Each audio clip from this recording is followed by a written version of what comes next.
I'm going to move this just because I need to see the screen at the same time I talk.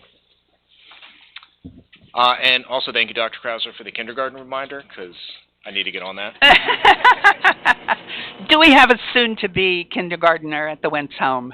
Yep, he's going to be over there next year. Awesome, Right awesome. All right. This is our typical format. This is the agenda for this evening. It's just an overview of the design process and updates for both the intermediate school and the high school. And we'll go through a little more in-depth discussion today about the intermediate school. We'll visit the probable cost factors and the schedule as well.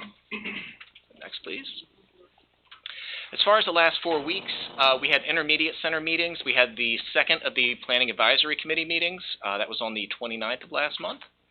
And then we also had a design update with the administrative team where we focused on civil coordination. I'll get into some of those details as we move forward through the process.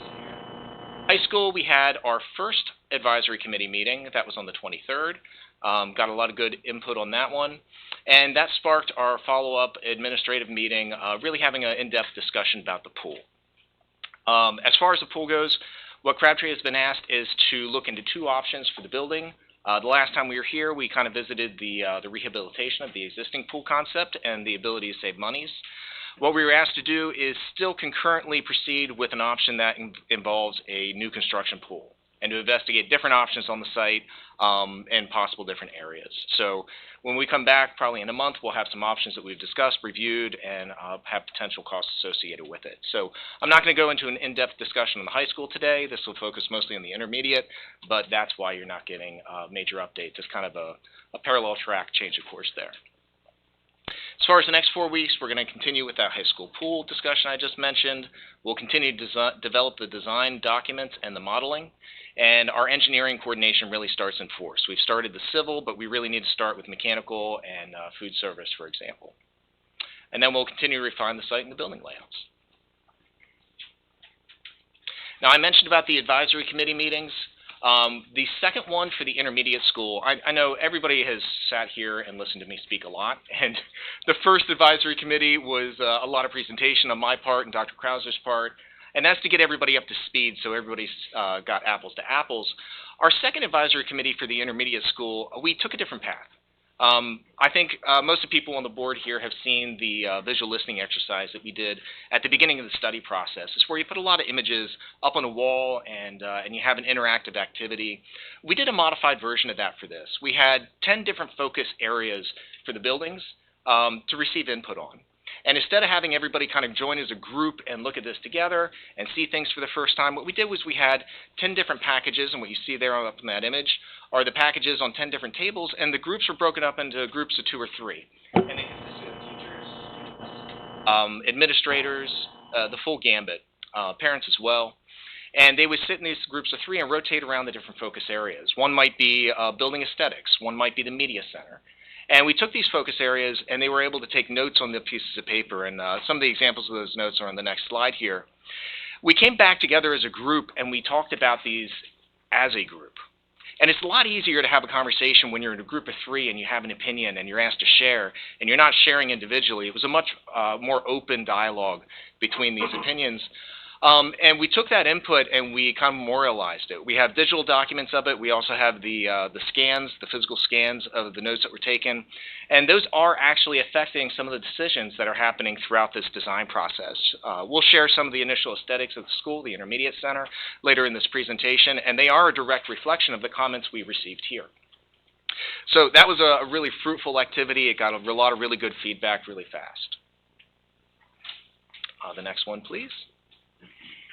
I mentioned we had a civil meeting where we went through the civil design and the updates from our engineer. They were able to get, I believe, 2 Fridays ago, the final survey completed at the East York Elementary site, which is what you're seeing here. And that final survey and their zoning research yielded one thing that ended up being a snag, which is the setback. Hold on a second here. My laser pointer went off. And it's dead. The setback on the east end of the property, it's a 75-foot setback, not the 35 that was shown previously. So what we had to do was make a decision. And I guess one other piece of information that was very important that came from our civil engineer is that Sundale does have enough clearance. Just to add that the words in the middle should say intermediate school instead of middle school?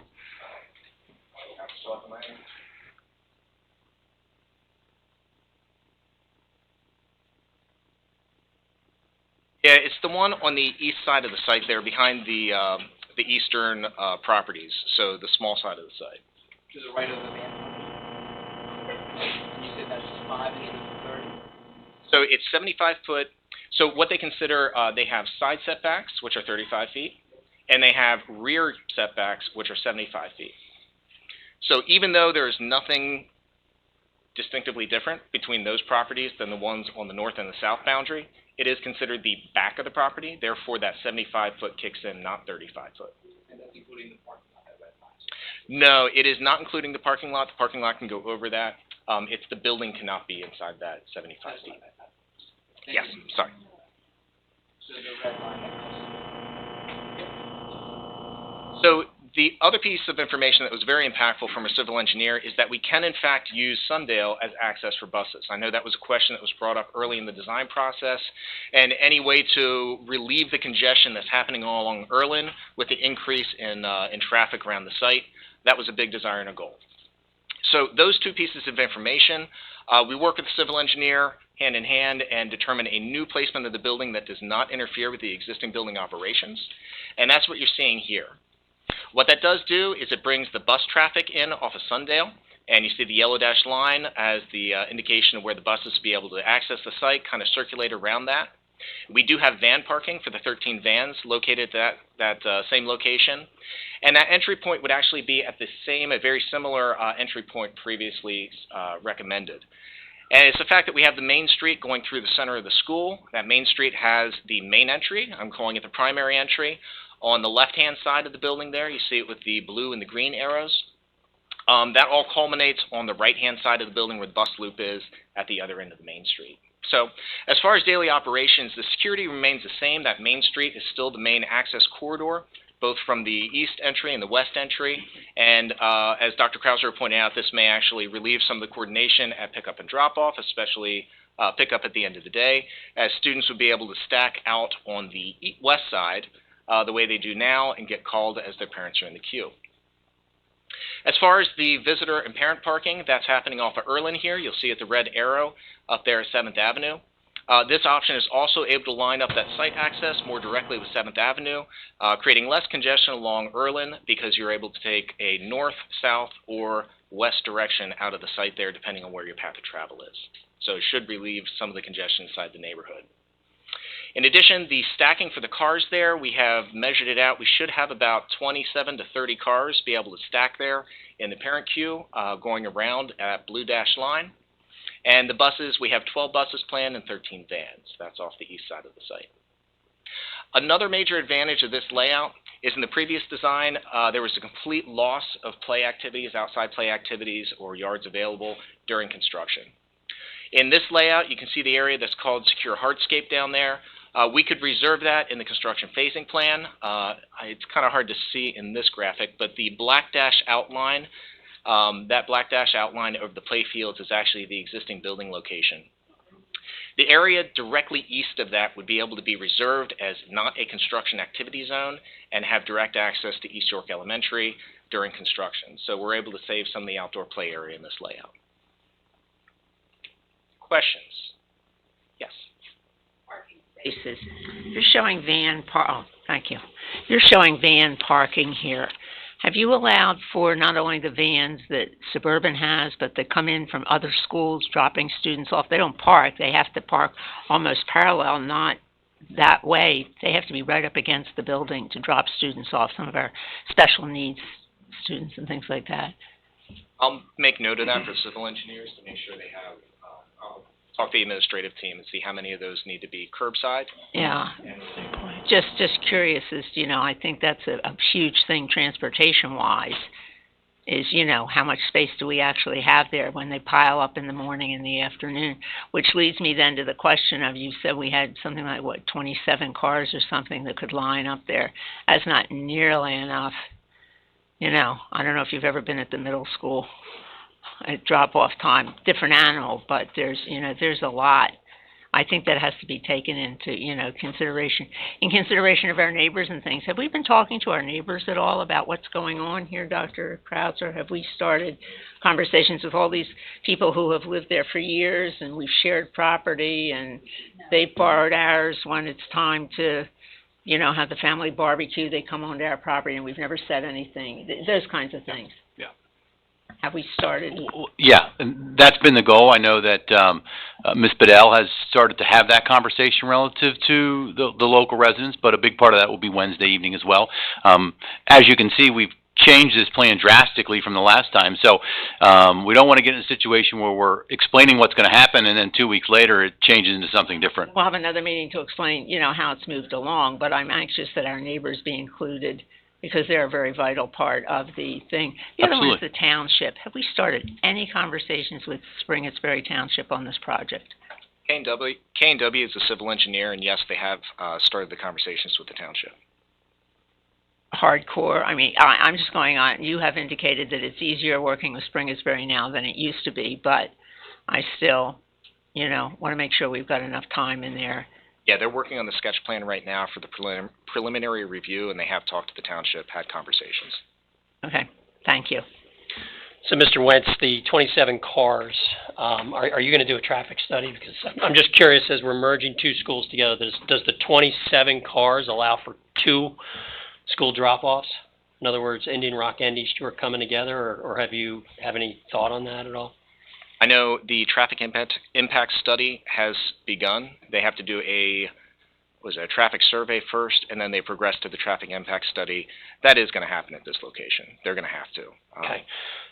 So how many cars are going in and out of Indian Rock, and how many out of East York right now? Anybody have any numbers on that? Does 27 give you enough for the merger of 2 school buildings?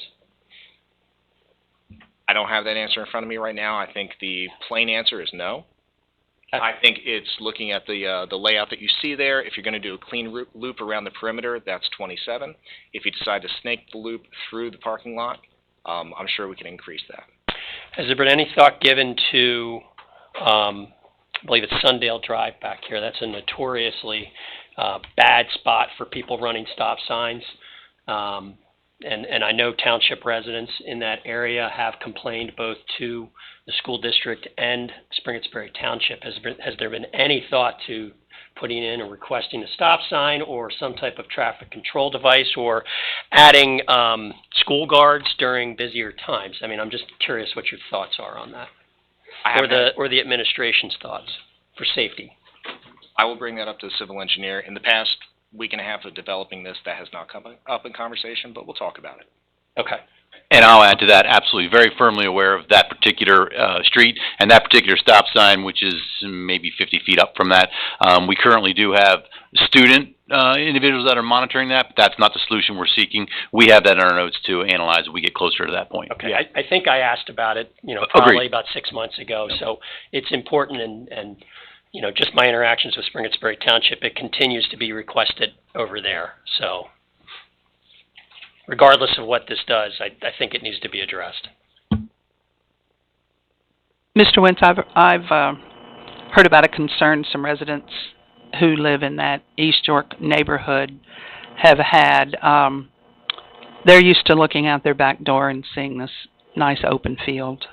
Now we're talking about building a 2-story building that's not going to offer the same aesthetic, let's say.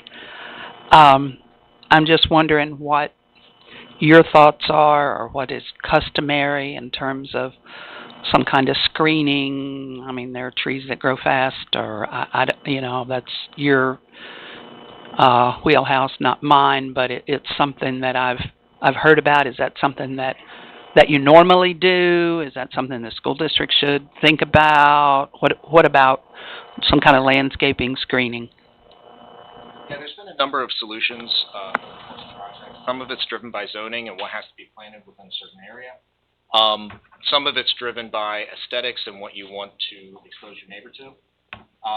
The one thing I will say is the northern part of this building is the mostly 1-story part of the building. The southern part, where you get into those wings coming out, those 3 prongs coming out on the south side, those are the 2-story elements. It's not to say that every single piece on that northern side is 1 story, but it's to say that those are all But we will talk to the civil engineer about how close we are in proximity and that landscaping needs to be incorporated to be good stewards of the neighbors. Again, to Mrs. Fryrick's point about trying to be, good neighbors, something that, I'd like to see us give some serious thought to. Mr. Wentz, I had a question about the parking area. How many parking spots are available in the schematic? What was up on the screen there is 100 parking spots in that area. I know our goal.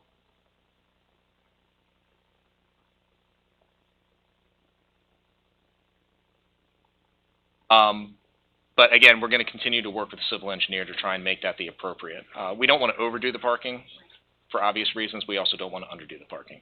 Generally, the township has come up with very odd numbers. Now, I know things have changed, but when we did Yorkshire, they thought we needed 100 and some parking spaces. We said, we have a bunch of kindergartners here. They don't drive to school. We don't need 100 spaces on any given day. Thus, the faculty parking, which has done others. So I think it's worth investigating very carefully how many spaces. 100 sounds pretty good to me during the day. If you've got 20-some or 30-some faculty, then you have enough for visitors and things like that. And that's not including any parking in the back bus loop. If you were to have an event at the school and you need to use additional parking, we typically overstrike those for parking for events. Who else might have questions for Mr. Wentz? Mr. Robinson? This might not be the appropriate time, but I'll ask it anyway. During the recent basic education funding hearings, there were numerous references to facilities, and there were more than a few ecstatic descriptions of PlanCon 2.0. And when you read all of the descriptors, there's only one minor technicality that kind of stands in the way. There's no funding for it. Any sense of whether or not it will be funded within our lifetimes? If you find out, tell me. Okay, thank you. Now, while we're on talking about this a little bit, Yep. You raised the idea about PlanCon. I don't know how many people in the audience are aware PlanCon was something that helped us with construction and could have afforded us almost 50% of new projects when they came down the pike. PlanCon died out. The state has done nothing. They're also sitting up there on, waiting on charter reform, anything that could save us districts money, including a $41 billion slush fund that they have. Say that number. I'm sorry to interrupt you. $41 billion. $41 billion. 14. I thought there was more than $14 that. billion. But Anyway, it's a lot of money. They have a slush fund up there that could well be used for school construction or whatever. So I think it's something, if you're concerned about the cost of what's going on, get up there and talk to your state legislators. Thank you. Thank you for that input. Others? Anybody else have anything for Mr. Wentz? He's got more to go. Oh, my. We've got a couple more slides. Sorry, I don't mean to rush you. I'm sorry. All right, if we progress, we have the floor plans here next. The floor plans have not changed in a significant way from the last update that we had. I talked about that Main Street. We have this oriented so the previous west is on the plan west here, the previous east is on the plan east. And you'll see there at those two red arrows, I have it called the Main Street, the main entry and the secondary entry. And they both connect to that Main Street. So the buses would be coming in on the left image here. They'd be coming in at that secondary entry on the east side. And the parent visitor drop-off and entry would be there on that west side. All the major areas of the building are listed here, and the reason this Main Street works so well, as we previously discussed, is all the public areas of the building are accessed off that Main Street to the north side. You have the administrative suite with the nurse and student services. You have the cafeteria, kitchen, and mechanical service adjacent to that. The gymnasium, stage, and the music suite, all located north of that Main Street entry. And then your educational wings are able to happen, the two-story educational wings are able to happen planned south of that. And I would like to note that these educational wings are broken up 2 stories as neighborhoods, so that the students inside each one of those neighborhoods has a similar class grouping and similar class size on each level as what they experience right now. Located off that Main Street, we also have the learning labs with easy access. Those are those orange pieces with easy access to each educational wing. Second floor, we have the media center directly off the Main Street. We have the STEM, arts, and the second level of those educational wings. Any questions? No major updates on that one? So it's almost like it's flipped from the original plan? The It has building to be layout? from the original plan, correct. Okay, thank you. I was asked recently if it's a full-size gym. Can you confirm that? It is a full-size competition gym with a small set of bleachers located on one side. Thank you.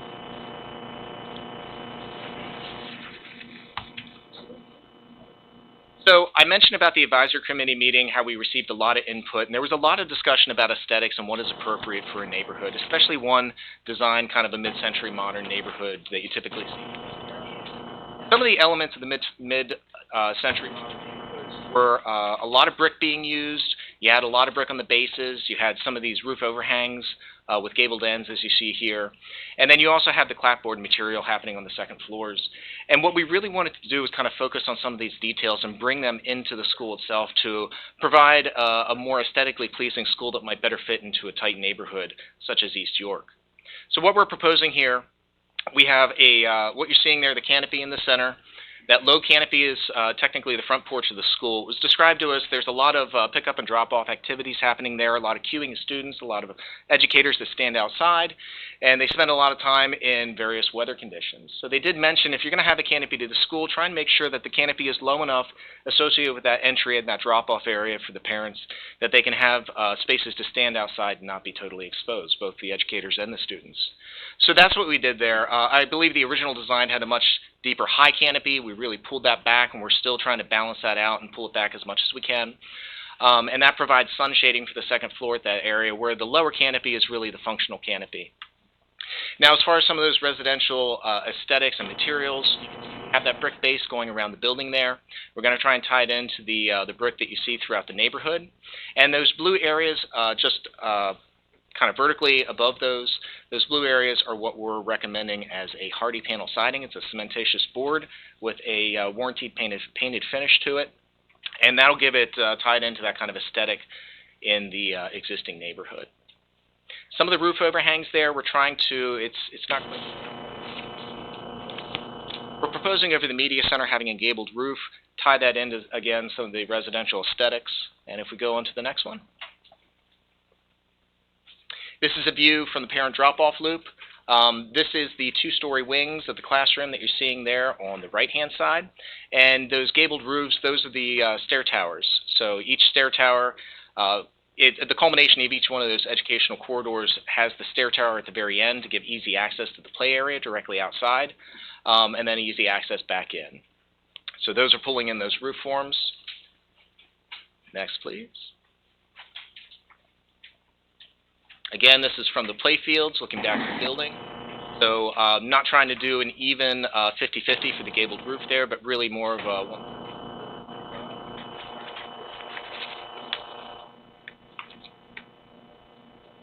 And again, this is just an aerial view showing the front of the building there from Erlin. Full loop parking.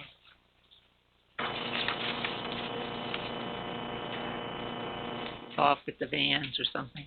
Yeah, we're still working on developing the back entry, but yes, we would still have a canopy there, very similar to the front. Probably not the high piece, since on that side you don't have to worry about the sun setting at that time of day. Again, you can see from the site plan there's a combination of fields. We were able to maintain the 3 fields. We'll talk about the level of security fencing around those fields. And then that hardscape area you see kind of planned north in this view going out to that bus loop. We're developing ideas where that play field can actually be extended into the bus loop if we desire, and strike the bus loop for any kind of play activities as well. Seth, when you guys are architecting the roofs, are you guys planning for like support for solar? We certainly can. It could be offset.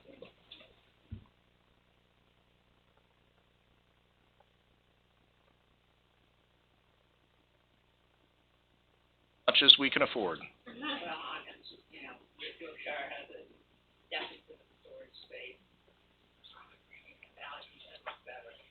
Yeah, and we can go through the particulars of the layout then at a future presentation.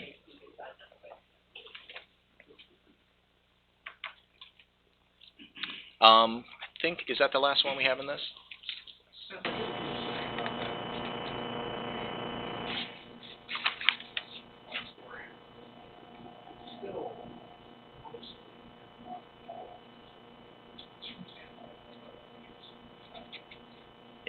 Yeah.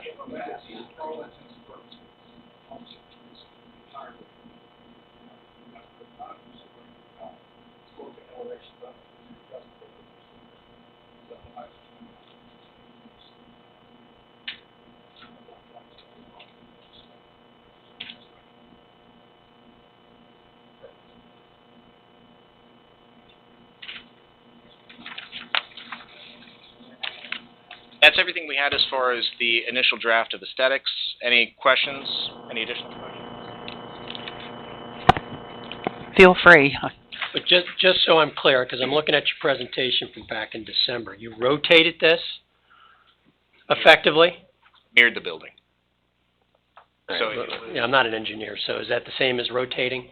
so if we go back, can we go back to the floor plan for a second? Yeah. Or I should say the site plan, the flat one. Yep.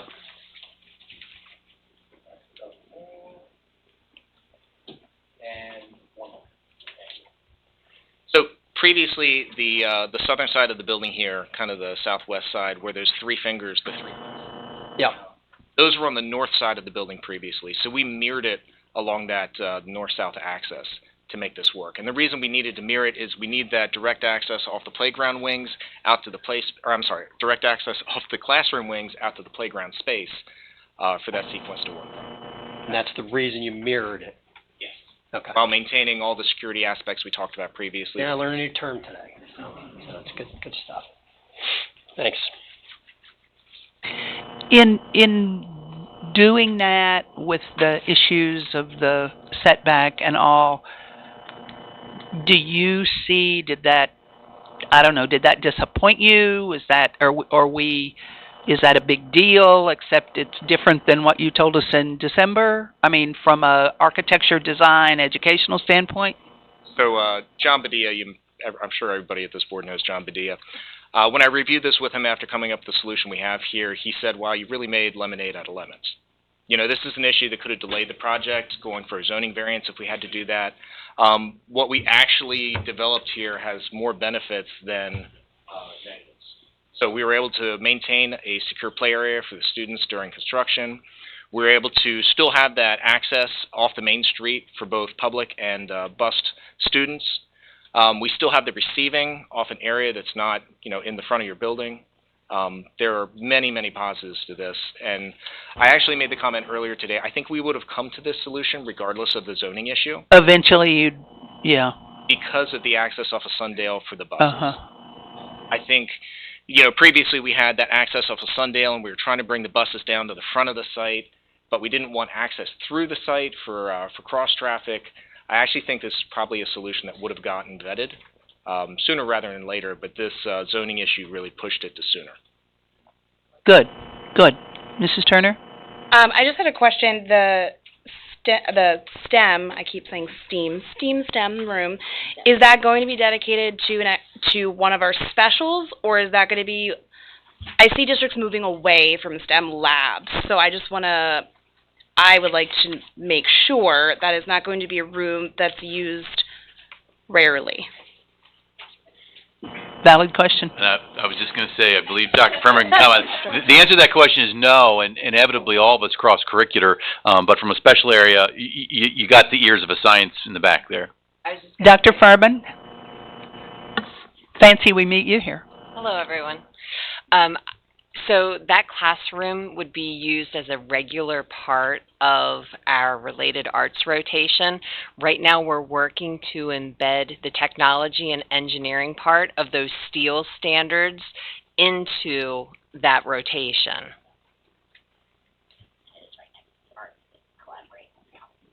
There's your A up here, Steve. Yeah.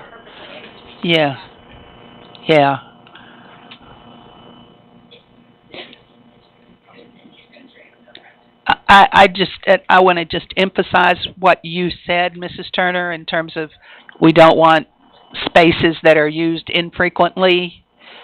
We want them to be just what we need and used all the time and efficiently. So that's a very good question, and we're looking to our professional educators and designers to make sure that that doesn't happen. So thank you for that. I have a question related to that, Dr. Furman. So that is something that we do not currently offer. We currently offer in our related arts rotation, it's called a discovery and design class, but we are adapting that with the changing standards and requirements from PDE. We're adapting what's happening there to make sure that we're meeting those educational needs and demands and expectations. So the demanding still expectations are requiring a bigger space and for collaboration and to fulfill those needs. Correct. And correct me if I'm wrong, programmatically, it's not operational in the same location on both buildings now. East York, we're using the lab. At Indian Rock, it's at a variety of different places. It moves with the classroom as best we can. Due to the lack of space at Indian Rock, it is a cart that the teacher moves from classroom to classroom. Is that what's being taught in the carved out of the library new classroom? That's not necessarily a classroom. That's a small space for that traveling teacher to use. And Okay. then when she's not in there for her planning organizational purposes, it's used for interventions. Okay. Not everybody has a classroom or a room carved out of their media center. I just thought maybe that's what it was for, so thank you for that. Mr. Wentz? Last two slides. Won't take up much more time here. As always, we revisit the budget and where we stand. There are no real changes to this. Again, I'm not updating the high school till we get through this next effort where we talk about the pool and we look at some options there. That would be a fruitless effort. The intermediate school, we have maintained the same square footage. Again, I'm still eyeing up those areas that I believe through the mechanical and kitchen coordination we might be able to save space. Again, our goal is to try and get that shaved down to $120,000. We are currently at $125,000. That's not a significant difference, especially at this point in the design process. The one thing I will point out here, we are at the $41 million to $43 million mark. If we go back in history and we kind of look at where we were in the study process, that's really close to where we were for the renovations of the schools. If we were to add a reno of both buildings, I believe we were at the $39.2 million mark, which is not a far stretch from where that budget is. As far as the schedule, again, no major updates on the schedule. Can we go back to that slide? So I'm sorry, just clarify for the public. When you say reno at both buildings, that means completely updating both buildings per which plan? The 39.6, just so the public here understands what you're referring to. So that was from the study. So there was a program established at the time of the study. The program actually, as we just talked about with the steel standards, would probably be larger today than it was back then during the study. Right. So was the program established at that time, major renovations to the building addressing all systemic needs for 20 years, additions to the building to address the program. So to do two of them was $39 million, but to shut down one and rebuild the other is $43.5 to $44.7 now. So if we're going to talk about the estimate and we're going to talk about square footage, you still need to provide that square footage for that body of students. So yes, it is going to be very similar because you're fulfilling needs for the same student body. Okay. I want to clarify, make sure everybody understands that. What year was that study number estimated? I believe that's 2 years old at this point. Okay. That number is probably a little bit higher than. I'm sorry, I missed that. That number would be higher for that renovation estimate today. It certainly would have to go through those escalation factors that we reviewed at last month's meeting. Yeah, thank you. As far as schedule, the only thing that's changed on this is where we are today, which is the red dashed line. We are continuing through for the intermediate school, the design development process, which yields everything that we just reviewed today. And as far as the high school, we're kind of taking one step back and hopefully 2 steps forward in the next month or so as we investigate the pool. That's what I got. Any other questions? Just to clarify,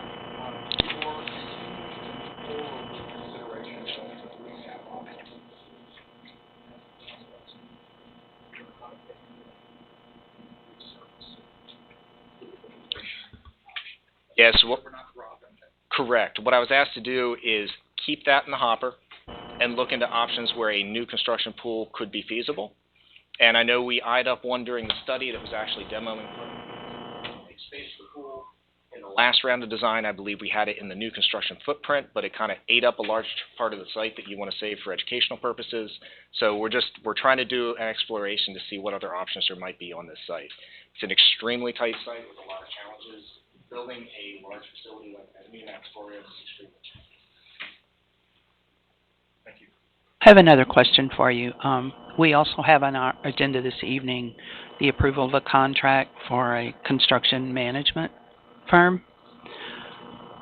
With your experience, your expertise in this new construction for public schools, give us just the quick reason, I don't know, pro, con, about a construction management firm, would you? Yeah, so at Suburban we have one of the smallest staffs, district-wide staffs of any school district. We also have a facilities department that is already stretched to trust or task, I should say, a facilities department with running all of the construction activities, being the point person for the district. Obviously Crabtree assists with that.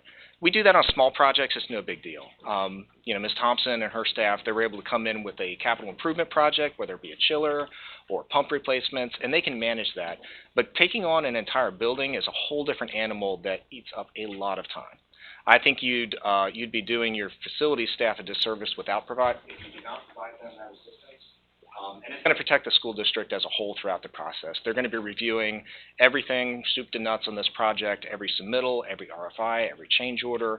They're going to be, ultimately the architect is responsible for their opinions, but they're also going to be concurrent on the school district side to also look at us as Crabtree and say, yes, their opinion is correct, and this is the way we should proceed. So it's really an owner's representative that advocates just for the owner. And if school district XYZ in another part of the state doing a similar project, it's something that is advisable and you would recommend to them as well. Customary, is that a fair statement? Yeah, on projects of this scale, yes. For example, we're working with Peckway Valley right now doing a new